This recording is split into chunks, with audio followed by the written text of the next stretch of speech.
A warm welcome to all our viewers. I'm your host Pratiksha Mishra and you're watching another episode of South Asia Focus. Let's begin the show. India is fast emerging as a global semiconductor powerhouse with major investments, policy push, and strategic partnerships driving the transformation.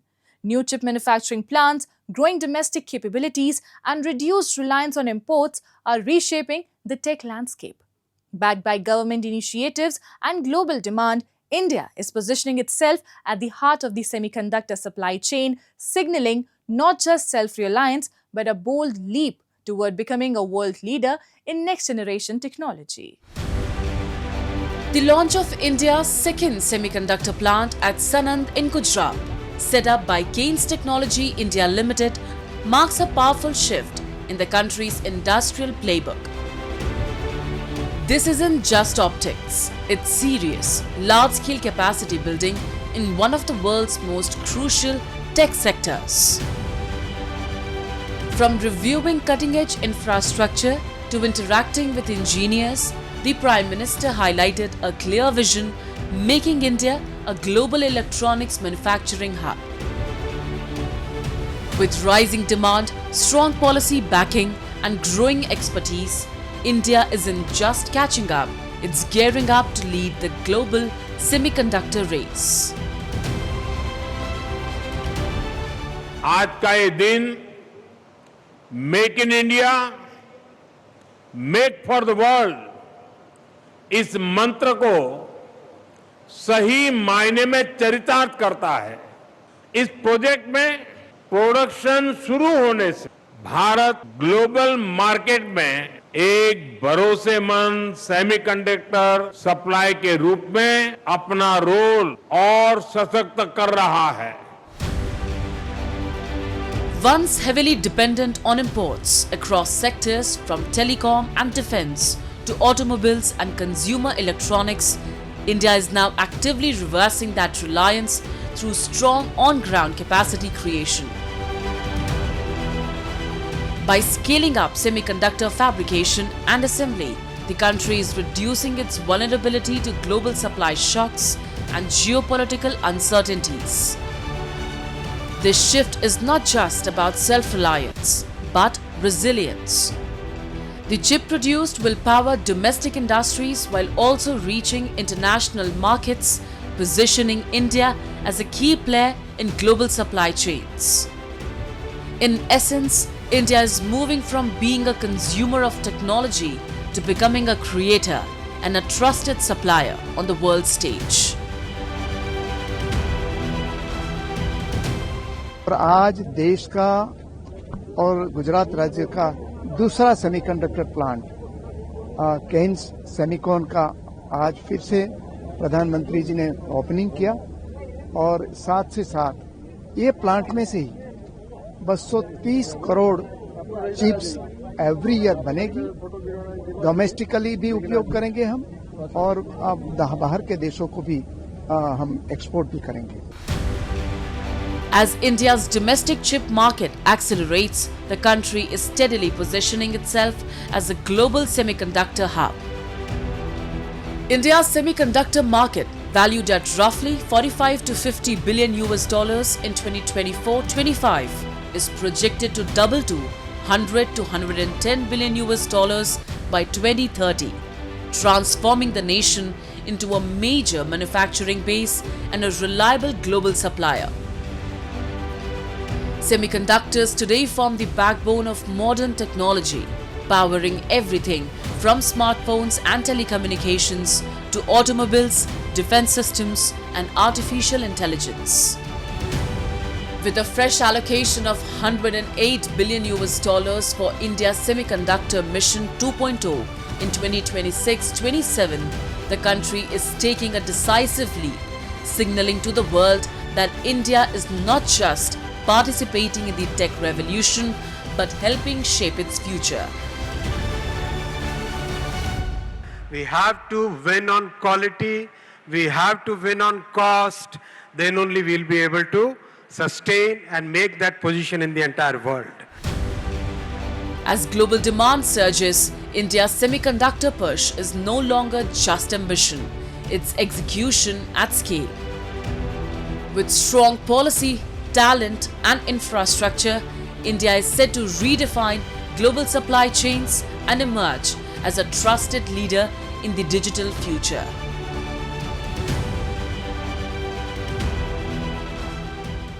Moving on. The human rights landscape in Bangladesh has worsened significantly, marked by increasing reports of enforced disappearances, violence against minority communities, and growing political repression.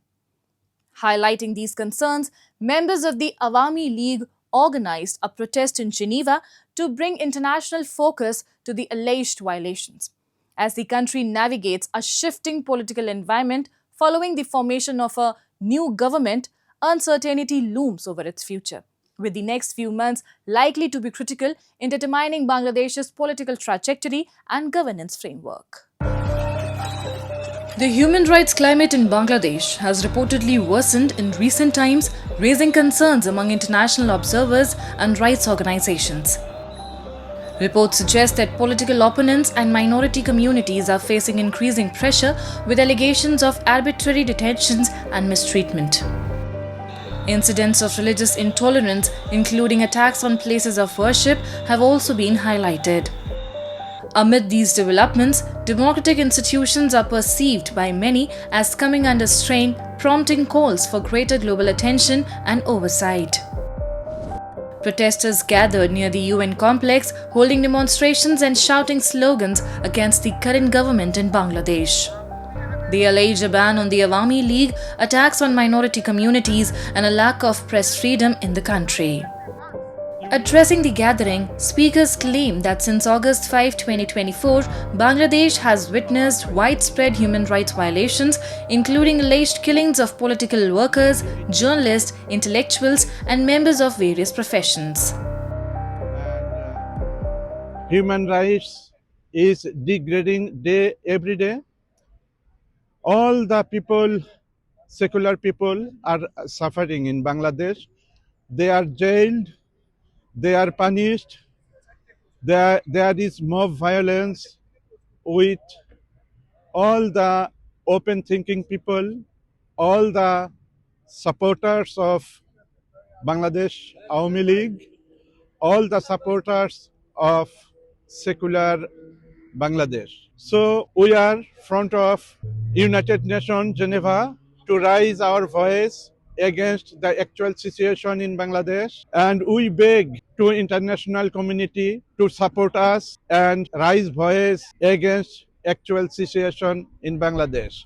Last month there was a IWASH election. Unfortunately, BNP take the power of Bangladesh, but they are continuing the same illegal things in Bangladesh, violation against minority and violation against humanity.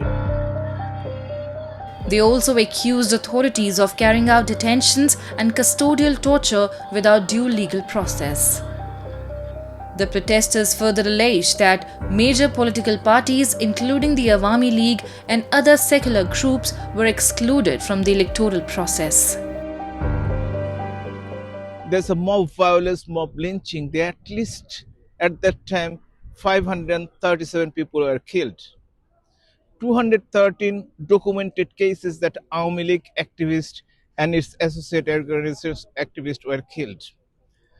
More than few thousand people were injured. 369,000 people are arrested. 124 MPs and other political leaders, including journalists, professionals, were arrested. They are not getting bail. They are arrested. Somebody are arrested without any warrant, but still they are suffering inside the prison. And the biggest party of the country, the most popular party of the country, Bangladesh Awami League, was forcefully kept from the participating election by a executive order. We came here to raise our voice against that impunity, what's going on in Bangladesh moment. There was an election that was not participatory, and the new government has come.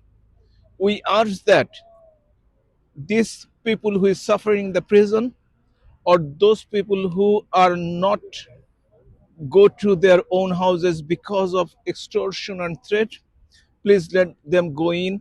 And we want fair trial, we want justice. They termed the February 12 elections divisive and lacking credibility, raising concerns over inclusivity and legitimacy. The demonstration, organized by human rights and civil society groups, called for restoring constitutional rights, democracy, and the rule of law in Bangladesh. The protest coincided with discussions at the United Nations Human Rights Council, placing the situation in a broader global context. Amid evolving political developments following the formation of the new government, Bangladesh faces an uncertain path ahead, with the coming months expected to play a crucial role in shaping its political direction and governance landscape. Time now for Asia This Week, the stories from across the continent. Pakistanis felt the pinch as the government this week hiked consumer prices for diesel and petrol sharply, its second increase in less than a month, amid rising global oil prices spurred by the conflict in the Middle East. The price of diesel would be raised by 54.9% to 520.35 rupees per litre and petrol by 42.7% to 458.40 rupees per litre. Last month, the South Asian nation raised consumer prices for diesel and petrol by about 20%, citing higher oil prices driven by the US-Israeli war on Iran.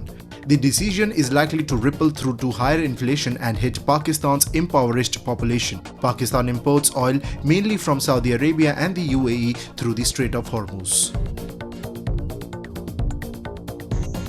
Residents of Chiang Mai are extremely worried as heavy smog continues to cover the city, making it one of the most polluted places in the world. The thick haze is mainly caused by forest fires, crop burning, and pollution from nearby areas. Air quality has reached dangerous levels, forcing many people to stay indoors and wear masks when outside. Schools and businesses have also been affected. Health experts warn that long exposure to such polluted air can cause serious breathing problems, especially for children and the elderly. Authorities are trying to control the situation, but residents fear the problem may continue in the coming days. Dozens of tourists and locals gathered on a small river cruise in Tokyo to enjoy cherry blossom season and its peak. In Japan, this time is known as Hanami, which means flower viewing, and people visit popular spots like Uno Park to see the pink and white blossoms. While many people sit under the trees in parks, the Meguro River cruise offers a unique experience. In about 1 hour, passengers can enjoy close views of cherry blossoms along the river. The ticket costs around 5,000 yen, which is approximately 2,700 to 2,800 in Indian currency. Despite rising fuel prices, the CEO of Tokyo Waterways, Kazuyoshi Harada, said the company has not increased ticket prices, keeping the experience affordable for visitors.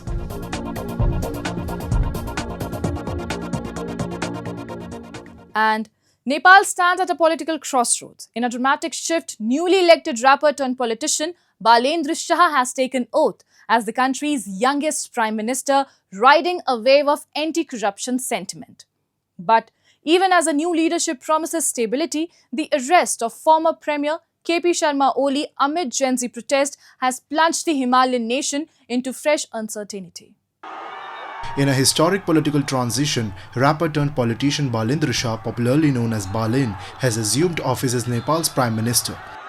At just 35, Shah represents a generational shift in Nepali politics, emerging as the face of reform and anti-corruption. His party, the Rashtriya Swatantra Party, secured a sweeping mandate, winning 182 out of 275 seats, reflecting massive public discontent with traditional political forces. Now we have finally got the youngest prime minister in the world. Hope we will not forget all his promises and will work on the behalf of people. Wish him good luck. Thank you. We trusted you. Now you should not play with our trust. We love you, Balen. Shah's rise is also significantly geopolitically. As the first Madhesi leader to head Nepal, his leadership is being closely watched by regional stakeholders, especially India, which has signaled support for political stability in Kathmandu. He is the youngest Nepali Prime Minister in Nepal's recent political history. And one interesting part is that he does not come from a conventional political background, neither he represents conventional political parties. By saying that he does not have any political baggages, or he is not bounded by any political ideologies. People like Balin Saha are the product of fourth industrial revolutions, so they don't have all these baggages. So he has a lot of opportunities. He can do a lot for the country, and there are there are enough. He also has enough mandate for that. Whereas the conventional political leaders, they had a lot of political baggages, and they were, they had a lot of responsibilities towards their own political parties and political cadres. Shah's victory was fueled by the aftermath of violent Gen Z-led anti-corruption protests that rocked Nepal last September. The protests, triggered by allegations of systemic corruption and governance failure, turned deadly, leaving 76 people dead in just 2 days of unrest. Public anger against the political establishment reached a boiling point, ultimately reshaping the electoral landscape. It was this wave of anger that dismantled the dominance of legacy parties and paved the way for a political outsider to take the charge. But even as a new government takes shape, Nepal remains deeply unsettled. Former Prime Minister KP Sharma Oli has now been detained following recommendations from an investigative panel that held him accountable for failing to prevent the deadly crackdown on protesters. Oli's arrest has triggered fresh unrest. His supporters have taken to the streets of Kathmandu, clashing with police, burning tires, and accusing the new dispensation of political vendetta. I think it's a both, but it's important for this government, primarily because this government is built on the Gen Z movement, and during the Gen Z protests, a lot of young people have lost their life. And Karki Commission has come up with clear, clear findings, stating that certain political leaders or officers will have to be punished. And now the responsibility falls on the shoulder of the current Prime Minister.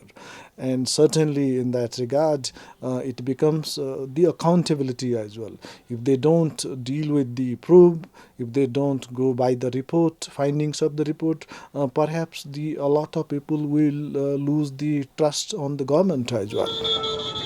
The situation has quickly escalated into a law and order challenge.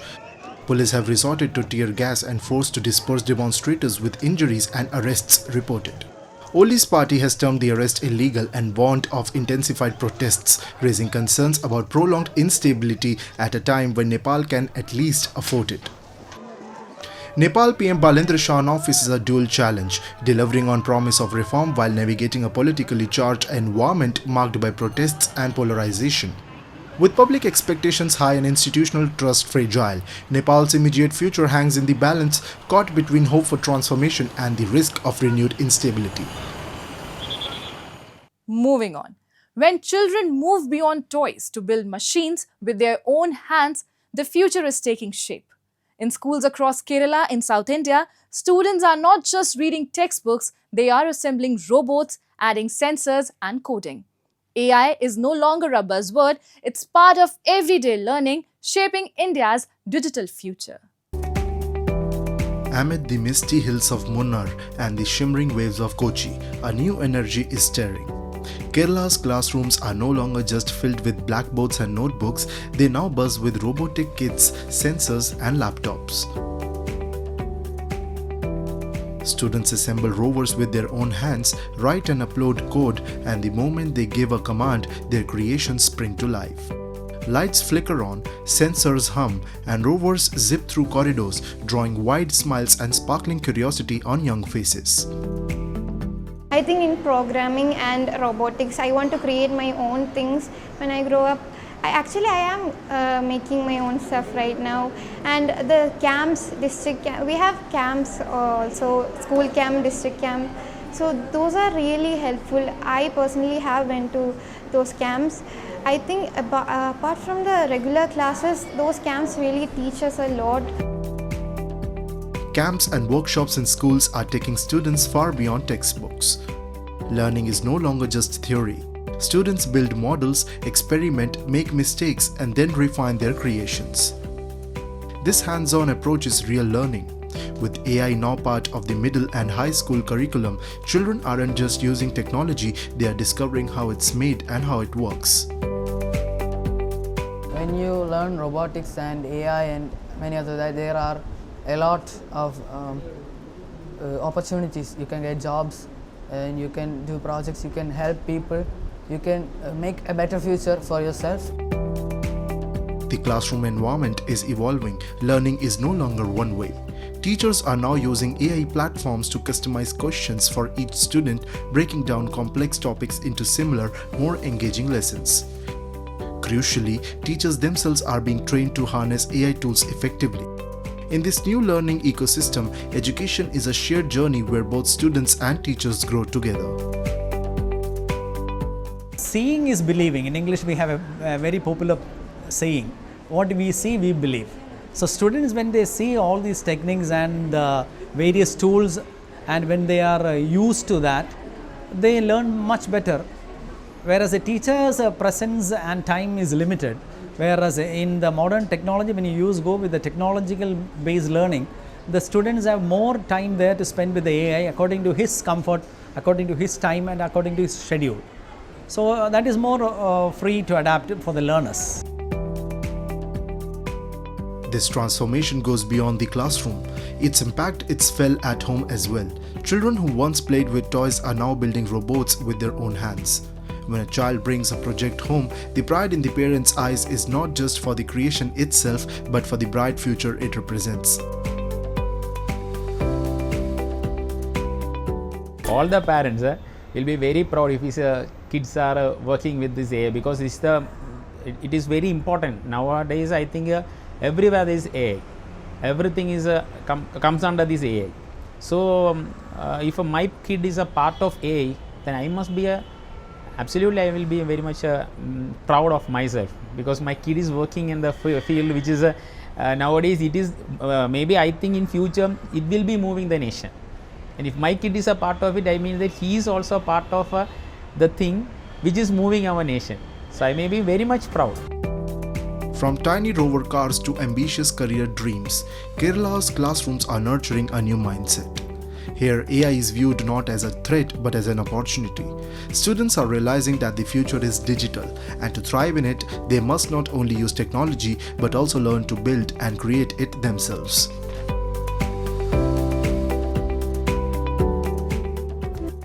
As classrooms evolve into innovation hubs, these young minds are gaining skills, confidence, and vision to shape India's technology-driven future. And with that, we come to the end of this week's episode. See you next week. Till then, goodbye and take care.